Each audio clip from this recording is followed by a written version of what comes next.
بسم اللہ الرحمن الرحیم۔ عزیز طلبہ، سال اول کے اہم ترین سبق ابو القاسم زہراوی کے ساتھ میں ہوں پروفیسر شیراز ساگر، اور آپ دیکھ رہے ہیں میرا یوٹیوب چینل گفتار اکیڈمی۔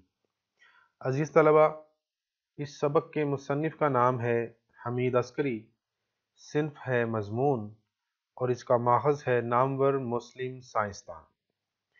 اس سے پہلے ہم ایک لیکچر دے چکے ہیں۔ اگر آپ نے وہ پہلا لیکچر نہیں دیکھا جس میں مصنف کا تعارف بھی کروایا گیا ہے تو اس کا ڈسکرپشن میں لنک موجود ہے، آپ چاہیں تو وہاں سے کلک کر کے وہ لیکچر دیکھ سکتے ہیں۔ تو آئیے بلا تاخیر لیکچر کا آغاز کرتے ہیں۔ پہلے لیکچر میں ہم نے 2 پیراگراف کی تشریح کی۔ آج ہم پیراگراف نمبر 3 سے اس لیکچر کا آغاز کریں گے۔ موجودہ زمانے میں علم علاج کے جو 2 طریقے یعنی علاج بالدوا میڈیسن اور علاج بالجراحت یعنی سرجری ہسپتالوں میں مروجہ ہیں۔ مروجہ ہونا، رائج ہونا۔ ان کے متعلق یہ خیال عام ہے کہ اگرچہ مغربی طب یعنی ایلوپیتھی دیسی طب ہی کا چربا ہے، یعنی چربا مطلب نقل، مگر جراحت یعنی سرجری خاص مغربی ڈاکٹروں کی چیز ہے جس میں کوئی ان کا ہم سر نہیں۔ ہم سر کا مطلب ہم رتبہ ہونا، ہم پلہ ہونا۔ لیکن اس خیال کے پھیلنے کی وجہ محض یہ ہے کہ ہمارے عوام اسلامی دور کے عظیم سرجن ابو القاسم زہراوی کے نام سے اور اس کے کارناموں سے واقف نہیں، ورنہ یہ حقیقت ہے کہ زہراوی ہی وہ عظیم شخصیت ہے جس نے اہل یورپ کو سرجری کے فن سے روشناس کرایا۔ روشناس کرانا، متعارف کروانا یا آگہی دینا۔ ابو القاسم الزہراوی سرجری میں جو نادر آپریشن انجام دیتا تھا، اپنے روز افزوں تجربے سے اس فن میں جو نئی نئی راہیں دریافت کرتا تھا، آپریشن کرنے کے لیے اپنی نگرانی میں جو نئے نئے آلات بنواتا تھا، ان سب کی تفصیل وہ احاطہ قلم میں لاتا جاتا تھا۔ یہاں نادر کا مطلب انوکھا، نرالا، روز افزوں، روز کی بنیاد پر بڑھنے والا یا جس میں اضافہ ہوتا رہے۔ آلات وہ اوزار، وہ سرجری کے اوزار جو جن سے سرجری کی جاتی ہے۔ احاطہ قلم میں لانا یعنی لکھنا، تو وہ لکھتا جاتا تھا، یہاں تک کہ اس کے قلم سے عملی سرجری پر ایک یگانہ روزگار تصنیف ظہور میں آ گئی جو صدیوں تک یورپ کی یونیورسٹیوں میں سرجری کی واحد معیاری کتاب کے طور پر داخل درس رہی۔ یگانہ روزگار، بے مثل، منفرد، جس کی کوئی مثال نہ ہو، تصنیف کتاب کو کہتے ہیں۔ ظہور میں آنا، ظاہر ہونا، سامنے آنا، اور داخل درس رہنا یعنی درسی کتابوں میں شامل رہنا۔ اس کا مطلب ہے کہ یونیورسٹیوں میں وہ پڑھائی جاتی تھی نصاب کے طور پر۔ تو کچھ نکات کی مدد سے اس پر بات کرتے ہیں۔ سب سے پہلی بات کہ موجودہ زمانے میں علاج کے 2 طریقے جو ہیں وہ رائج ہیں۔ ایک طریقہ ہے علاج بالدوا یعنی میڈیسن کے ذریعے علاج کرنا، دواؤں کے ذریعے علاج کرنا، چاہے وہ کوئی بھی دوا ہو سکتی ہے۔ دوسرا طریقہ یہ ہے کہ علاج بالجراحت یعنی سرجری کے ذریعے علاج کرنا، یا پھر اوزاروں سے یا آلات سے چیر پھاڑ کر کے کسی بیماری کا علاج کرنا، یا کسی بیماری کو دور کرنا، کوئی زخم ٹھیک کرنا، یا پھر زخموں کو سینا، تو یہ سرجری سے ہی ممکن ہے۔ تو یہ 2 طریقے جو ہیں موجودہ زمانے میں رائج ہیں۔ اب ایک غلط فہمی بھی ہے جو کہ عام طور پہ اہل مغرب کو بھی ہے اور اہل مشرق کو بھی ہے، یعنی ہم کو بھی اور یورپ کے لوگوں کو بھی۔ وہ یہ ہے کہ سرجری جو ہے یہ خاص مغربی ڈاکٹروں کی ایجاد ہے، اگرچہ جو ایلوپیتھی ہے